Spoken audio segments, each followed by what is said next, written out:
Subscribe sekarang channel YouTube Novelas Kadina. Gratis. Bab 4826. Charlie berkata dengan serius, Anda membantu saya menyelidiki di Providence, seorang Cina bernama Miren Chen. Siapa yang terlihat seperti berusia 50-an, orang ini seharusnya menggunakan identitas palsu. Tapi dia benar-benar menggunakan identitas palsu ini, di Providence Widens dia tinggal. Jadi dia pasti akan meninggalkan petunjuk, jadi aku membutuhkanmu untuk membantuku mencari tahu keberadaan orang ini saat ini sesegera mungkin. Setelah berbicara, dia menginstruksikan lagi. Juga, geng mereka juga harus memiliki penghubung di sini di New York. Anda dapat menemukan cara untuk menyelidiki pengawasan di bandara. Dan kemudian lihat siapa yang ada di jalan dengan ibu mertuaku dan temukan jalan. Cari tahu keberadaannya, dan yang terbaik adalah menangkap orang secara langsung. Tidak masalah. Joseph berkata tanpa ragu-ragu. Jangan khawatir, Tuan Wade, serahkan semuanya pada bawahanmu. Charlie tahu betul dalam hatinya bahwa Miren pasti akan menemukan cara untuk memantau setiap gerakan Elaine. Elaine ditangkap sekarang, dan dia sudah kehilangan kontak dengannya. Jadi dia akan waspada dan menyadari bahwa Elaine mengalami kecelakaan. Dalam hal ini, mereka akan dievakuasi dari tempat mereka semula tinggal dalam waktu sesingkat mungkin. Oleh karena itu, sangat tidak mungkin dia ingin pergi ke Providence untuk menemukan Miren sekarang. Dan orang-orang di Chatachlismic Front hanya bisa menemukannya melalui petunjuk yang dia tinggalkan. Adapun kontak person Elaine di New York, tidak peduli apakah Elaine mengalami kecelakaan atau tidak. Dia akan melarikan diri dari TKP sesegera mungkin. Jadi kemungkinan untuk langsung menangkapnya sangat tipis. Oleh karena itu, masalah ini secara keseluruhan tidak bisa terburu-buru. Itu hanya bisa dilakukan dengan mencoba mencari cara untuk menangkap mereka sambil memastikan bahwa Elaine tidak akan memiliki insiden besar di dalamnya. Ketika semua petunjuk terungkap oleh Front Chatachlismic. Dan kemudian pelakunya dibawa ke pengadilan satu persatu. Kecurigaan Elaine secara alami akan hilang, dan pada saat itu, dia akan bisa mendapatkan kembali kebebasannya. Saat ini, sebuah pickup Ford dengan cepat melaju menjauh dari Providence menuju Seattle. Duduk di dalam mobil adalah Miren dan 4 orang yang disebut anggota keluarganya. Pengemudinya adalah Jimmy Man, yang berperan sebagai putra Miren. Dan Miren, yang sedang duduk di kopilot saat ini, memarahi dengan marah. Keberuntungan Elaine ini terlalu buruk, kupikir bahkan jika dia mengalami kecelakaan. Itu pasti terjadi setelah dia tiba di Hong Kong. DMN, aku tidak menyangka orang idiot seperti itu akan mengalami kecelakaan bahkan tanpa meninggalkan Amerika Serikat. Jimmy Man berkata dengan malu, Bibi, jujur saja. Saya selalu berpikir bahwa Elaine ini tidak dapat diandalkan, bukan karena dia akan makan hitam. Aku hanya berpikir jalang ini sangat halus, seperti orang-orangnya. Siapa yang bernasib buruk memiliki medan magnet alami di tubuhnya? Miren bertanya dengan wajah dingin, medan magnet alami apa? Jimmy Man berseru, ini adalah jenis medan magnet yang rentan terhadap kecelakaan. Misalnya, jika 10,000 orang berjalan di jalan, dan sebuah batu bata jatuh dari langit, peluang mengenai 9,999 orang lainnya adalah 50%. Dan kemungkinan 50% sisanya adalah untuk memukulnya. Miren berteriak dengan tajam, apakah aku memanfaatkanmu di sini? Apa yang kau lakukan? Elaine datang untuk makan malam terakhir kali, mengapa kamu tidak mengatakan apa-apa setelah dia pergi? Oh, aku tahu sekarang. Di mana kamu menunggu? Ketika saya tertabrak dan terbunuh oleh mobil saat berjalan. Kamu bilang aku tahu kamu akan ditabrak mobil. Apakah aku tidak akan bisa menghidupkanmu kembali? Apa gunanya berbicara omong kosong? Melihat kemarahan Miren, Jimmy Man mengecilkan lehernya dengan cepat. Maafkan aku, Bibi, aku tidak bermaksud. Miren bahkan tidak repot-repot melihatnya, dia mengeluarkan ponselnya. Mengambil kartu, dan kemudian melemparkan telepon keluar jendela.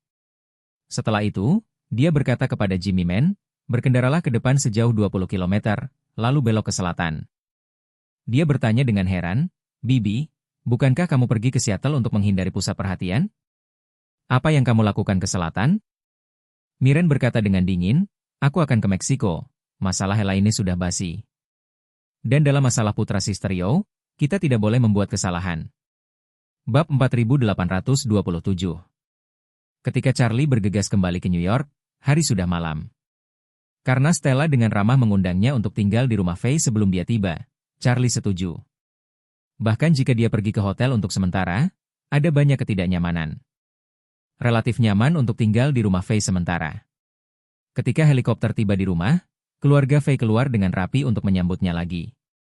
Itu masih dipimpin oleh Douglas dan Stella, menunggu kunjungannya lagi. Begitu mereka bertemu. Douglas melangkah maju dengan bantuan Stella, dan berkata dengan sangat hormat. T.N. Wade, perjamuan sudah disiapkan. Saya pikir Anda tidak akan bisa makan dilempar lagi dan lagi. Kenapa kita tidak makan dulu? Bagaimana Anda ingin makan di ruang makan?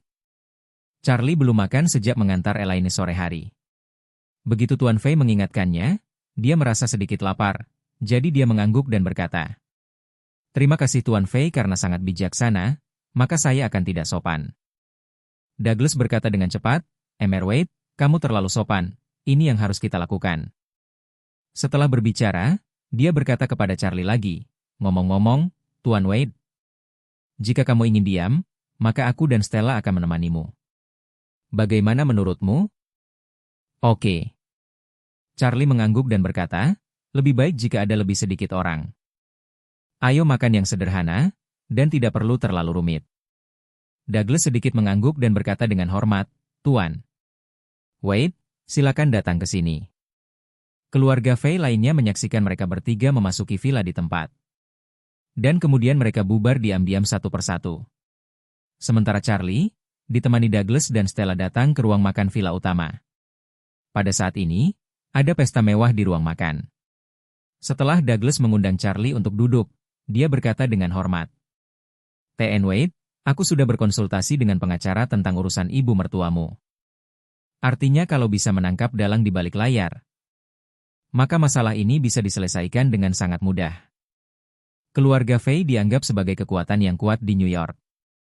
Apakah Anda ingin saya mengirim seseorang untuk menyelidiki dan menangkap dalangnya sesegera mungkin? Charlie tersenyum sedikit dan berkata, "Saya sudah menginstruksikan Joseph untuk menyelesaikan masalah ini. Jadi Anda tidak perlu khawatir tentang itu, Tuan Faye." Douglas tiba-tiba menyadari, dan dengan cepat berkata, "Jika Tuan Wan keluar, maka masalah ini harus diselesaikan dengan lebih baik, dan saya dapat yakin." Charlie mengangguk, mengingat sesuatu, dan bertanya kepadanya, "Mr. Faye, sejauh yang kamu tahu, apakah umum untuk menipu rekan senegara Anda sendiri di Amerika Serikat tahun-tahun ini?" Douglas tersenyum canggung dan berkata dengan serius, "Banyak, mengapa tidak banyak? Faktanya, hal semacam ini selalu umum." Setelah mengatakan itu, dia berkata lagi, "Tentu saja, bukan hanya rekan-rekan Cina kami yang berada dalam situasi ini. Faktanya, orang-orang dari semua negara serupa." Setelah jeda, dia menjelaskan, "Anda juga tahu itu karena Amerika Serikat adalah negara imigran. Penduduk di sini sangat kompleks, ada banyak etnis minoritas. Dan etnis minoritas ini, karena pendatang baru dan hambatan bahasa, seringkali akan menunjukkan dua ekstrim. Satu ekstrim adalah bahwa mereka sangat dekat dengan rekan senegaranya. Semua orang, mereka dipelintir bersama untuk saling menjaga, maju dan mundur bersama, dan menjadi sangat bersatu. Beginilah Chinatown dan Koreatown dibangun. Tentu saja, ada juga banyak geng yang terdiri dari etnis minoritas. Karena alasan inilah ia tumbuh. Ekstrim lainnya adalah bahwa beberapa orang yang sangat individual, untuk berakar di Amerika Serikat, memilih untuk melakukan hal-hal yang merugikan orang lain dan menguntungkan diri sendiri, tetapi karena kendala bahasa, lingkungan asing dan naga yang kuat tidak membanjiri penduduk setempat dan ular. Mereka hanya bisa memulai dari rekan senegaranya di sekitar. Jadi ada sekelompok kecil orang yang memanfaatkan kewaspadaan rendah mereka terhadap rekan senegaranya dan secara khusus memilih rekan senegaranya untuk memulai. Orang seperti ini memiliki pikiran yang bengkok. Anda memintanya untuk menipu orang lain. Tapi dia bahkan tidak bisa berbicara bahasa Inggris lengkap selain memarahi orang lain. Bahkan jika dia ingin menipu orang lain, dia tidak memiliki kekuatan. Maksudku, dia tidak punya tempat untuk menggunakan pikirannya yang bengkok. Dia pasti tidak akan berpaling darinya, dia hanya bisa menemukan jalan keluar untuk pikirannya yang bengkok. Dan dalam hal ini, rekan senegaranya adalah outlet termudah di matanya. Di Amerika Serikat, jika orang Italia, Afrika, atau Eropa Timur meninggal secara misterius atau menderita pembunuhan, Ada kemungkinan besar bahwa si pembunuh akan menjadi rekan senegaranya. Hal semacam ini tidak biasa, terutama di kalangan orang kulit berwarna. Tinggal di daerah kumuh, tidak berlebihan untuk mengatakan bahwa jika tidak ada tembakan di tempat seperti itu di malam hari, penghuni tidak akan bisa tidur. Bab 4828. Ketika Charlie mendengar ini, dia sedikit mengangguk. Dia merasa bahwa apa yang dianalisis Douglas sangat adil. Ada orang baik dan jahat di mana-mana. Meskipun ada segum seperti miren di antara orang Cina yang merugikan rekan senegaranya. Tapi pasti banyak yang harus saling menjaga dan saling membantu. Sama seperti Hogan, bahkan jika dia dalam kesulitan besar.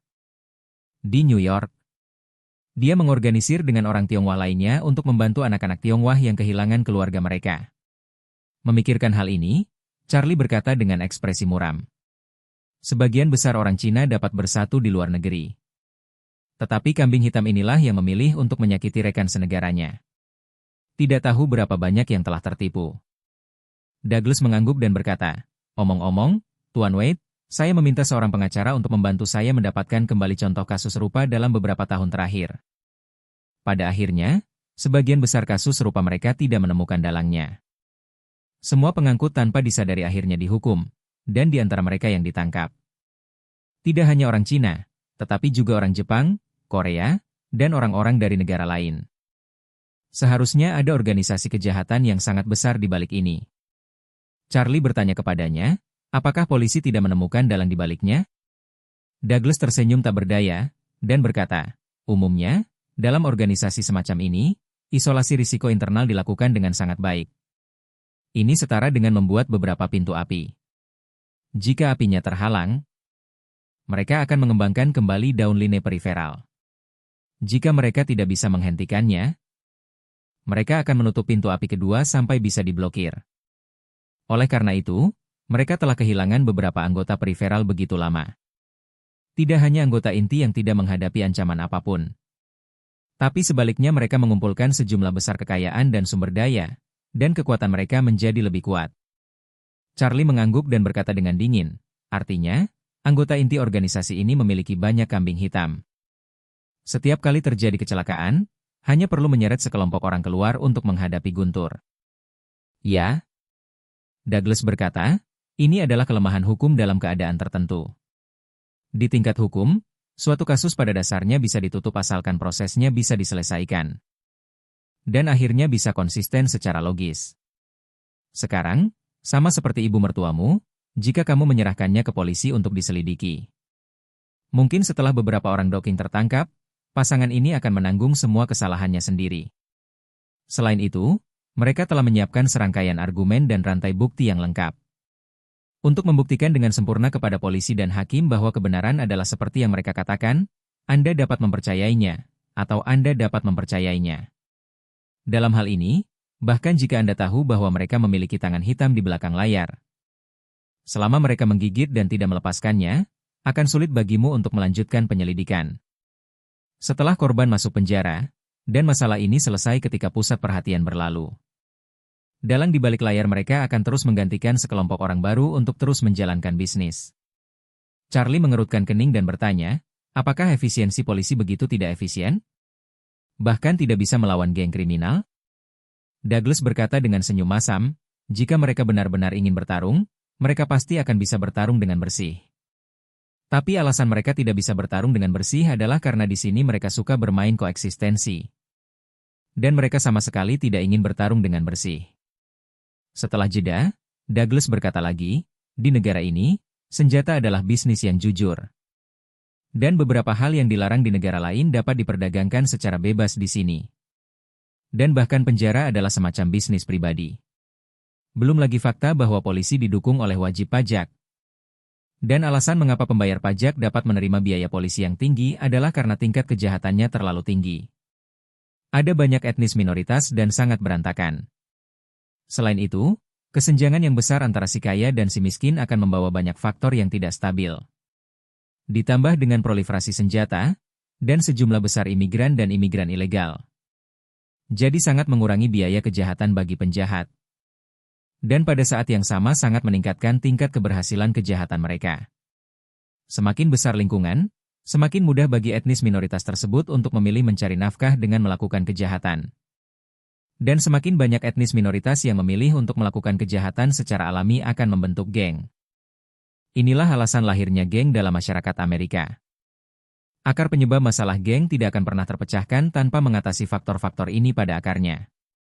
Selain itu, semakin kacau lingkungan, semakin kelas menengah membutuhkan polisi untuk melindungi keselamatan pribadi dan properti mereka. Sehingga mereka dapat menerima tarif pajak yang tinggi dan menerima bahwa polisi menghabiskan banyak dana pembayar pajak. Tapi begitu tingkat kejahatan turun, pikiran pertama dari kelas menengah yang cerdas ini adalah, karena keamanannya sangat baik, mengapa saya membutuhkan begitu? Banyak petugas polisi. Petugas polisi ini diberi makan dan pakaian dengan uang saya, jika uang yang mereka keluarkan bisa dihemat. Jalan menuju dan pulang kerja dapat diperbaiki dengan lebih baik. Reformasi asuransi kesehatan dapat dibuat lebih manusiawi, dan mengapa tidak menghemat pajak ini? Agar pendapatan keluarga bisa meningkat secara tersamar. Setelah mengatakan ini, Douglas tersenyum dan berkata, jadi di negeri ini, senjata dan geng sangat diperlukan, dan mereka tidak akan pernah bisa dilenyapkan. Ketika Charlie mendengar ini, dia mengangguk dengan sungguh-sungguh. Dia tidak tahu banyak tentang Amerika Serikat, tetapi analisis Douglas membuatnya memahami logika yang mendasarinya. Jadi, katanya, karena kita tidak bisa hanya mengandalkan polisi, maka saya akan menanganinya. Saya tidak peduli berapa banyak geng yang ada, tetapi geng yang berspesialisasi dalam melecehkan rekan senegaranya ini, saya harus mencabutnya. Bab 4829. Efisiensi investigasi Cataclysmic Front sangat tinggi. Setelah hanya satu malam, mereka memiliki gagasan yang jelas tentang apa yang terjadi. Joseph menelepon Charlie dan melaporkan secara rinci. Mr. Wade, menurut penyelidikan bawahan saya, wanita Tionghoa yang pernah menjalin hubungan dengan ibu mertuamu. Di Providence, Chinese Rampage tidak disebut Miren Chen, tapi namanya Georgina May.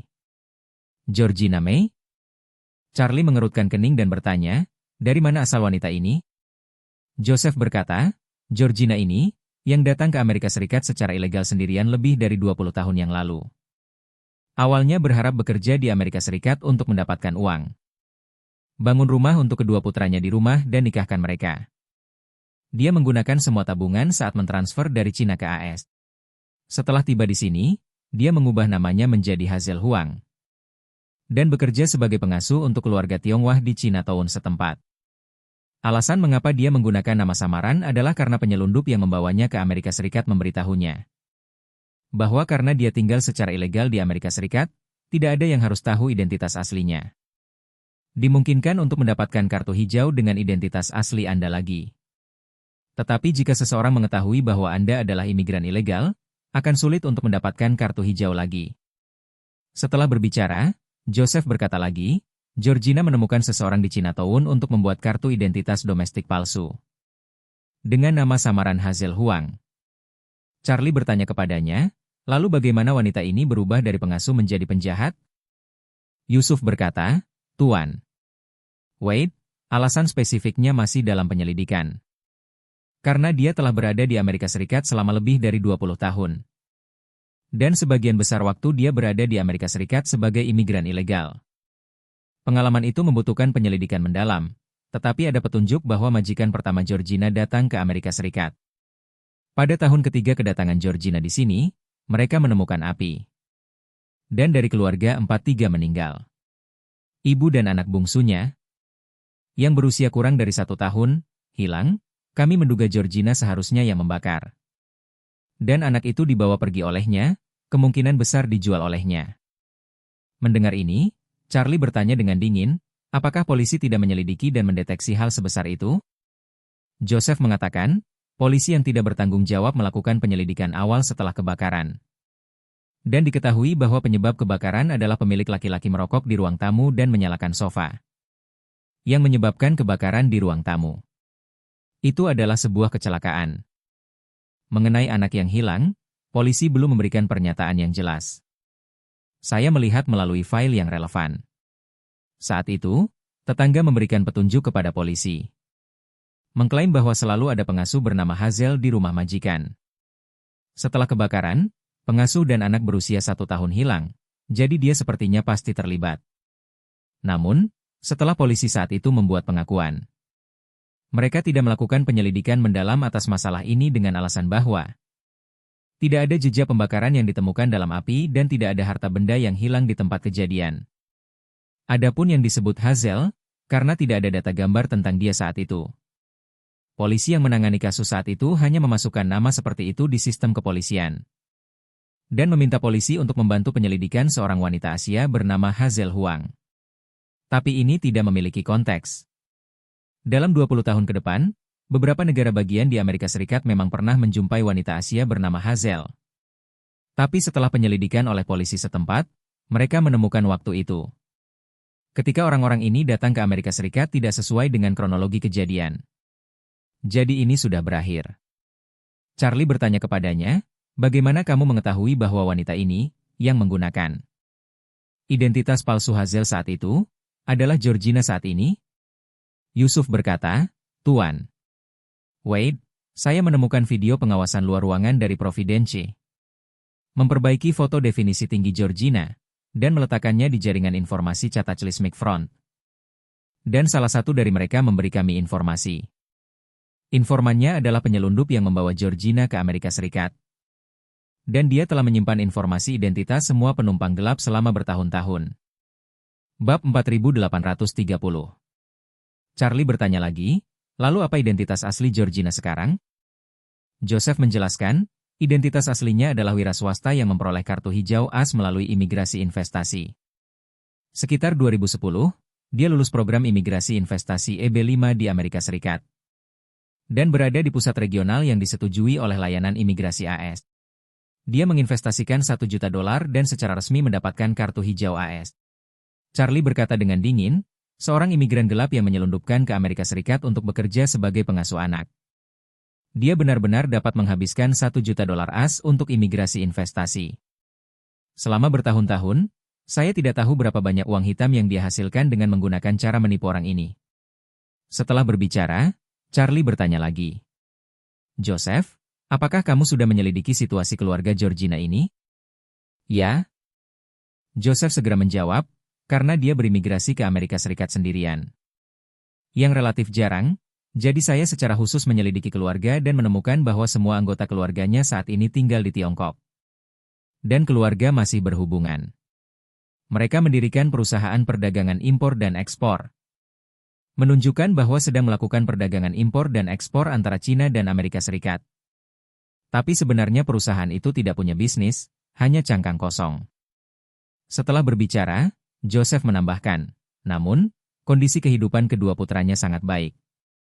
Masing-masing punya aset puluhan juta bahkan hampir 100 juta. Dan keluarga itu makmur, dan kedua putra itu memiliki total 8 anak. Menurut penyelidikan informan saya, uang keluarganya berasal dari pertukaran mata uang pribadi mereka. Charlie berkata, jelaskan secara rinci. Joseph memperkenalkan, artinya, yang dibutuhkan Georgina adalah menukar dolar yang dia peroleh di Amerika Serikat dengan yuan. Dan beberapa orang di Cina ingin menukar yuan dengan dolar. Jadi mereka berdagang secara pribadi, di pasar domestik. Penukar menyerahkan mata uang Tiongkok yang setara kepada putra Georgina.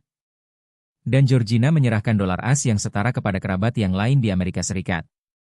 Dia telah menggunakan metode ini untuk mengirim setidaknya $30 juta AS ke rumah selama bertahun-tahun. $30 juta. Kata Charlie dingin, $30 juta. Saya tidak tahu berapa banyak orang yang terjebak olehnya di balik semua ini. Charlie berhenti sejenak dan menginstruksikan, Joseph, atur rantai bukti yang cukup. Dan laporkan mereka ke polisi domestik tepat waktu.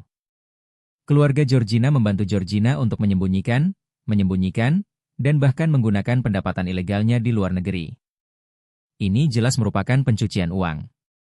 Itu adalah kejahatan, dan ketika saatnya tiba, semua rantai bukti akan diambil. Semua keuntungan ilegalnya harus disita. Bukankah wanita ini mencoba menghasilkan uang hitam untuk dibelanjakan pada keluarganya? Saya ingin membuat semua usahanya selama lebih dari 20 tahun sia-sia demi gelembung. Oke. Joseph berkata tanpa ragu, jangan khawatir, Tuan Wade, bawahan Anda akan mengatur.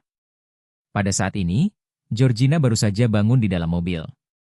Jason dan Jimmy bergantian mengemudi semalaman, dan hanya berkendara 1,000 km. Sekarang mereka lebih dari 2,000 km jauhnya dari perbatasan AS Meksiko. Menurut rencana Georgina, dia meminta keduanya untuk mengemudi sampai ke El Paso, Texas, dan kemudian dari sini ke Meksiko melalui darat. Georgina, yang bergoyang-goyang di dalam mobil sepanjang malam, masih agak kesurupan karena dia kurang tidur. Dia tiba-tiba teringat ketika dia pertama kali datang ke Amerika. Dalam 2 tahun pertama kedatangannya di Amerika Serikat. Meskipun dia menggunakan identitas palsu, dia benar-benar berhati-hati. Meskipun uang yang dia hasilkan saat itu jauh dari kaya di Amerika Serikat. Karena dia seorang pengasuh, majikannya menutupi papan dan penginapan. Jadi hampir semua uang yang dia peroleh dikirim kembali ke rumah. Dia tidak hanya dengan cepat melunasi waktu yang dia selundupkan. Uang asing juga sangat meningkatkan kondisi kehidupan keluarga yang miskin. Tetapi karena dia tinggal di Amerika Serikat lebih lama, dia secara halus dipengaruhi oleh masyarakat materialistis di sekitarnya. Lambat laun, dia mulai merasa tidak puas dengan perlakuan para imigran gelap. Di Chinatown pada saat itu, ada 2 situasi berbeda untuk babysitter Cina. Salah satunya adalah pengasuh dengan status hukum di Amerika Serikat atau satu dengan kartu hijau resmi. Sedangkan yang lainnya adalah imigran gelap di Amerika Serikat seperti Georgina. Harga yang pertama umumnya setengah atau lebih tinggi dari yang terakhir. Terkadang, ketika pengasuh bertemu satu sama lain, semua orang membicarakan situasi mereka. Georgina kebanyakan akan mengeluh tentang gajinya yang kecil. Dia selalu merasa bahwa sifat pekerjaannya persis sama dengan orang lain. Dan dia tidak curang sama sekali. Jadi mengapa gajinya hanya 60% dari orang lain atau bahkan lebih rendah?